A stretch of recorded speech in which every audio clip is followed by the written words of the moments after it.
Welcome to the one, the only Hog Talk podcast, live from the Sterling Soap and Roastery Studios. We're part of the Believe It Buzz Radio Networks, where you can hear us on all podcast platforms, as well as Buzz 2 106.7 in Central Arkansas. So please like, rate, and review our podcast. And all live shows are presented to you by Arkansas Brewing Company in downtown Ozark. I'm Porter Hayes, alongside me, Adam Hall, and this show is presented to you by Bet Online, the fastest and easiest way to wager on all your favorite sports, from football, basketball, boxing, and UFC to your favorite Vegas casino games. Don't wait and take advantage on all the amazing offers in 2023. And do not forget to use our promo code BLEAV to get 50% off on your welcome bonus. Bet Online, where the game starts. And tonight we have a special TBT preview with Inside TBT with Andrew Zolden. To be honest, I have been a fan of this tournament way before, COVID really just blew this thing up. But it's a unique tournament, and we really appreciate you having you on to talk about Team Arkansas and, of course, TBT as a whole. Well, I appreciate you guys having me on. I'm fired up. Year 10 of TBT, so it's going to be the best one yet. That's my big, bold prediction, is we're getting the best TBT so far in year 10. Well, talk about your background, for those who, how did you get involved in TBT? How did Inside TBT get started and becoming the official? And how cool is it that, you get to be the official podcast for the hottest thing going on this summer? Yeah, well, it's great. It's super, super, super cool. I started following TBT, when the Ohio State team, they were Scarlet and Gray at the time. They became Carmen's Crew when they were playing in it. I'm a huge Ohio State fan. I have an Ohio State basketball podcast where we cover the college team. So that's where, my love for TBT started. And then when March Madness got canceled and my Ohio State podcast, Drive the Lane, we couldn't talk about Ohio State basketball anymore. I was like, we got to talk about something. So we reached out to Dan Friel and the rest of the team at TBT, and we said, hey, you guys are going to play according to everything we're seeing. You guys are going to play in the bubble and be the first to do the bubble. We'd love to, do the podcast for you.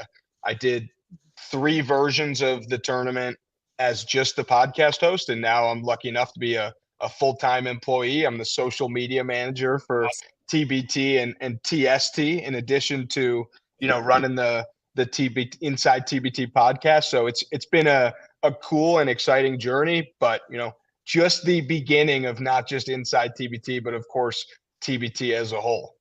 My journey was kind of similar. If you see the shirt I have on, before I got involved with Team Arkansas, I actually got this as a top fan package. I got the fan package with the pullover hoodie and the shirt and the shorts and stuff. So, then I got involved with Keith Kelly, Team Arkansas, and then now Monty. But it's been really cool. We talked before we started recording of getting to go to Wichita and seeing the Aftershocks play. And, there's a lot of chatter of who has the best venue.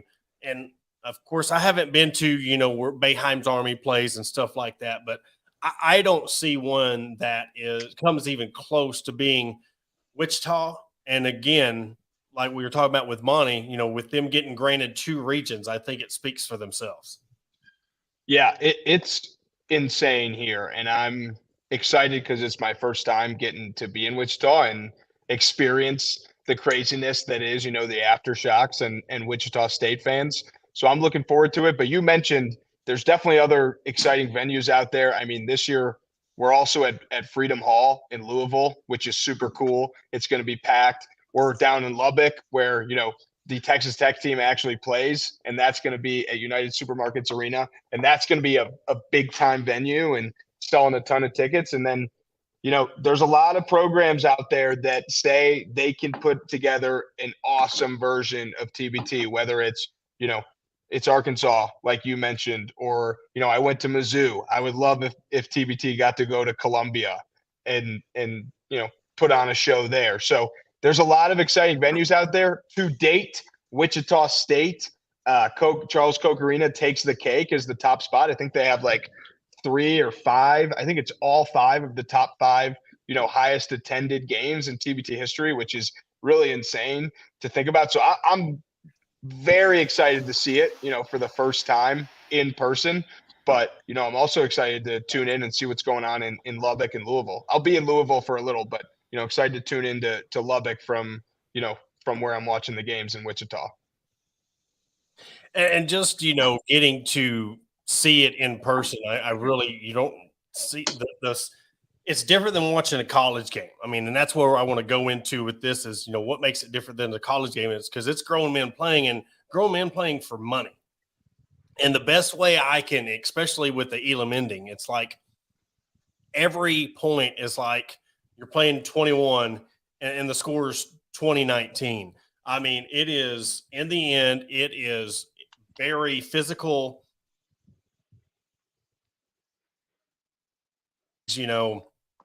It's soft and they're whistle happy, but I've been very impressed that the referees let these guys play.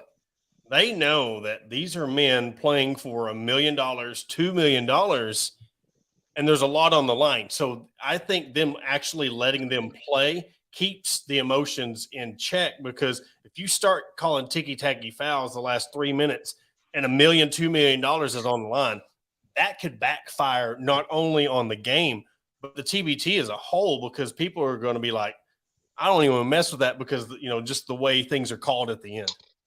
Yeah, Seth Greenberg says it best. He says no marshmallows allowed in TBT, which I don't 100% know what that means, but I think it means if you're big and puffy and soft, you shouldn't be playing in TBT, which you just summed up right there. You're not going to get the whistle. You're not going to be able to, flop and get a call or anything like that. So it truly is no marshmallows, whatever interpretation of that you want to take. But it is a really, really exciting basketball environment. And I personally think the best part of it is how similar the product looks to the NBA Summer League, college basketball. Like you're not watching a gimmicky version of basketball. You're watching an extension of the basketball that you know and love. And that's what makes it great. And part of that is, the chippiness, letting them play, guys not getting teed up every time they turn and look at the ref. And that's a credit to TBT, of course, but it's also a big credit to the refs that, TBT and we've brought in and given the ability to,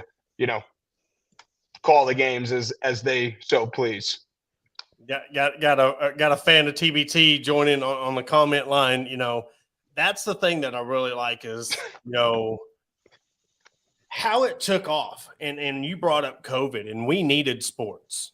I mean, we got the Last Dance and we got, the bubble in the NBA, but I'm telling you, it was nothing like bubble TBT and watching that. And of course, I know Kathy Griffin, and that family with Sideline. I really got involved with her as well because, once you get involved in TBT, you realize there's a lot of teams that are playing for causes. There's a lot of teams that are playing for something. And kudos for Dan and the guys at TBT for allowing teams to form up to have the Autism Army, that was one of my favorite teams because – my son has autism. So, I mean, I was rooting for them hardcore because it makes you want to be a fan. It gives you Challenge ALS, all these teams, Teen Mental Toughness, all these teams that come in. And I think the country was taken by storm when Sideline Cancer, I want to say they get beat by the Golden Eagles. And then the Golden Eagles ended up splitting some of their prize money for Sideline Cancer in their cause. I just think things like that is what separates TBT from other things that can't be touched. I agree with you 100%. That's great to hear that you were, able to, hitch your wagon to Autism Army last year. This year they're back. They're a 1 seed, the program for autism in the Xavier Regional. Well, probably my favorite moment from TBT, maybe ever in the bubble, was after Sideline Cancer beat Overseas Elite and Joe Johnson. A bunch of pictures came out of Joe Johnson like taking pictures with the guys after the game, which was so cool because that's like a 8-time NBA All-Star who, one, didn't need to play in TBT. Two, it was a global pandemic and it was a weird situation where not a lot of people were playing basketball. He chose to play. And not only did he choose to play, just the best possible loser in that scenario. Played great, lost a great game, took pictures with those guys. So that's one of my favorite TBT moments is Joe Johnson posing with, Mo Creek and Marcus Keene and those guys after the game. And I think it speaks to what you were saying in that, like, there's such powerful stories and such great fandom behind the alumni teams. And it's just taken to a whole nother level when you add in the teams that are playing for special causes. Yeah, and I know the inception of the TBT, you want to okay, when you're trying to market this, we're like, hey, let's let all these college guys come in and form teams up and see who can rep their school, and then you don't even think about outside the box when it starts to become big, like Sideline Cancer and Autism Army and Challenge ALS, just how fast it explodes and being able to be. But beyond that, the Elam ending, did you ever expect this ending to take off the way it did? And for the simple fact that all-star games are using it, high school, AAU. I mean, how cool is it since you've been watching it from like the beginning? How cool is it to see where, the Elam ending of all of this, that when you talk about the TBT, that's other than just the summer tournament, you think of the Elam ending. Yeah, I think it's super cool. It makes my job more exciting because the blowout losses that, kind of stink, whether it's one or two that we get per tournament, still end in dramatic fashion, whether it's a deep shot or a crazy dunk to win the game. So, yeah, I mean, it's crazy to see how far it's come, but it's also not crazy when you think about, how good of an idea it is. And we all agree that it was a great idea and a great thing for the game of basketball. So in that regard, it doesn't, surprise me too much that it's taken off. I do think it's crazy that the NBA All-Star Game uses it. I will say though, like the G League uses it in overtime and Summer League used it in overtime, but that's kind of a different version. It's the same idea in the sense that you're playing to a target score, but it takes away a little bit of the fun when it's tied when you're doing that. It's cool when it happens a few times during TBT every year, but the best part of the Elam ending is a team is up 5 and they choke it away, or a team is down 3 and they hit a 3 right at the start of Elam ending, and it's like, all right, new game, first to 78 now. So it's great that it's being adapted in other places, but where it really works and really is exciting is when the score is not tied at the under 4 minute mark. But it's a perfect model to use in overtime because then you don't get 100 overtimes, especially when there's already load management and stuff like that, and you want to reduce that as much as possible. So it's a great idea there, but the best part is when it's not tied and stuff gets crazy. Before we move on to Team Arkansas talk, we're going to say that this episode is sponsored by Blue Chew, and let's talk about sex, guys. Remember the days when you're ready to go. Now you can increase your performance and get that extra confidence in bed. Blue Chew is a unique online service that delivers the same active ingredients as Viagra, Cialis, and Levitra, but in chewable tablets and a fraction of the cost. You can take them anytime, day or night, so you can plan ahead or be ready whenever the opportunity arises. Blue Chew tablets are made in the USA and prepared and shipped direct to your door in a discreet package. Want to know if it works or do you think you need it? Try it for a month to see. Blue Chew wants to help you have better sex and discover your options at BlueChew.com. And we've got a special deal for your listeners. Try Blue Chew free when you use our promo code BUCKET at checkout. Just pay $5 shipping. That's BlueChew.com, promo code BUCKET. To receive your first month's free, visit BlueChew.com for more details and important safety information. And we want to thank Blue Chew for sponsoring this podcast. And Adam Hall joins us. He's my co-host, and he's really been breaking down the Arkansas roster and some kind of stats. And we can, kind of talk about the subtractions from, what we learned this week of this roster. And I'm sure you see it on a lot of teams and not just the teams, but we thought we had Courtney Forts and JD Note on the team, and they are no longer on the roster or part of the team. So, Adam, what's the roster looking like, and break down what you think from this team? So just what I've gathered from today in the roster that was put out this morning, I know, like you just said, Courtney Fortson, for whatever case may be, has bowed out. So, I mean, I'm hoping to see Sonny Weems actually in uniform, actually playing. I know, the past few years he's been on the team, but we haven't seen him on the court. And I know a lot of Hog fans are wanting to see that because a lot of fans kind of wonder what these guys do if they're not playing in the NBA, if after their Arkansas days. And so that's one thing I liked about the TBT in the beginning, was seeing one team that was, solid Arkansas team. Whereas now, everything's, the majority of them are, or they have Arkansas ties in some sort. But like with Sonny, he's coming off his first season with the Loons in China, which is a new team. But, the previous 4 years, he was with I can't even pronounce it, so we're just going to go with the Southern Tigers. And I mean, they won the CBA titles for 2019, 20, and 21. So he's been just absolutely killing it in China, which I know he probably gets a lot more talk for the overseas Arkansas players than most. Adriel Bailey was a fan favorite with his time at Arkansas, so I love seeing him on the roster. He's averaging 14-7 over in Slovenia. So, he's not too far removed from Arkansas. One that I honestly haven't thought much of over the years, but seeing Hunter Mickelson on the roster and looking at his stats, he is doing more than I thought he would in the game of basketball. So he's averaging 14-7 for the team he plays for over in Czech Republic. After Arkansas, I think it was after Arkansas, he went to Kansas. So, but it's good seeing him back here. There's a few guys on the team that I personally don't remember from the different schools they played at. I do remember Jarvis Varnado. He played with Mississippi State. He was in the NBA a little bit. He was on the 2013 Miami Heat championship team with LeBron and Dwayne Wade, but most of the time he's been overseas, and I think he's still averaging double digits, almost double digit rebounds, but he is more of a defensive presence. I think if I remember back, he was the first, maybe still the only 3-time SEC Defensive Player of the Year for his time at Mississippi State.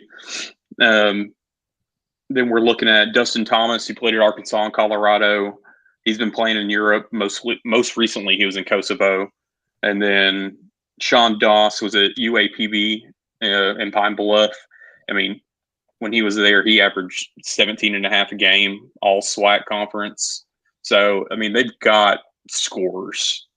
They've got the ability. It's just, can they come together in the short amount of time and, put a team on the court that can be cohesive. And Andrew, what is that when it comes to getting these guys to play together in a short, how challenging can it be? Because you're almost like in a Sweet 16. You play 2 or 3 games in 3 days, and then you have a week off, and then you got to go right back into the next round. What are the challenges you've seen, with teams coming together short notice and then trying to really go and from a physicality, like put together a tournament run? Yeah, so these guys are pros, so it's actually more what other teams do versus what you do, in my opinion. You could show up, if you're a great basketball player at this stage in your career, you could show up with no practice and, be able to fit in with the team. But if you're going up against a team that's had a 2-week training camp, like Blue Collar U, the Buffalo team, they have a training camp at Buffalo, then it doesn't matter how good you are. You're going to get run out of the gym with a team that has chemistry. So it's more what the other team does, if that makes sense. And obviously you can control what you do. You can control if you have a training camp, but you can't control if your best player can't show up, until whatever day. You can't control if your best player tweaks an ankle and he's not practicing, but he's ready to go for the game, so sometimes you just get unlucky. I think chemistry plays a huge factor, of course, in basketball and of course in TBT, but it's more like what is the other team doing? What's my opponent doing? If your opponent has had just as much practice as you and you have the better players, the expectation, you're going to come out on top if you got the better players. But if you have better players, but the team that you're playing has been prepping for 2 weeks and you've been prepping for 0 weeks, that's where you run into trouble, which, I mean, we now don't really know what this team's going to look like on Thursday for Team Arkansas, which is probably frustrating for, some fans out there. And it's probably even more frustrating for the players and the team. But, they're still going to have 5 guys out on the court at any given time that are really high-level, good basketball players, whether they're from Arkansas, played at Arkansas or not.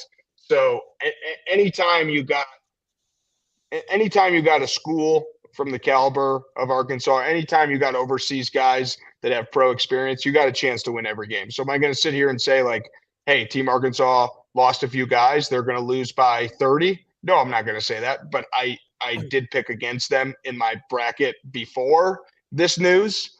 But so that's not changing, and it actually probably guarantees a win for Team Arkansas that I'm picking, Ram up in my game.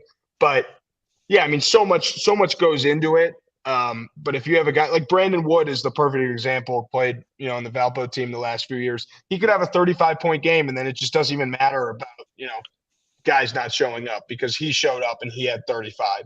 So this is not a team that's going to run the table and win TBT this year, but this is a team that could get hot in the first game and make a tiny little run.